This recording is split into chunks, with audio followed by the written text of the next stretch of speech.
એવા તો રાજમાં મારા શું કામ પડ્યા વીરા? તમારા પિતાજીને બોલાવે. એ પિતાજીને નમસ્કાર. સુખી રહો સુખી બેટા. અરે પિતાજી, અત્યારે મને રાજમાં બોલાવી એવા તો મારા શું કામ પડ્યા પિતાજી? સુખના બેટા, આજે રાજને અંદર બોલાવવાનું કારણ છે બેટા. વાત કહું પેલા તું ધ્યાનમાં રાખજે સુખના.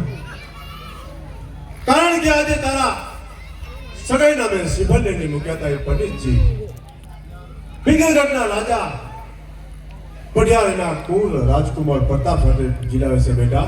એમાં તારું શું કહેવું છે?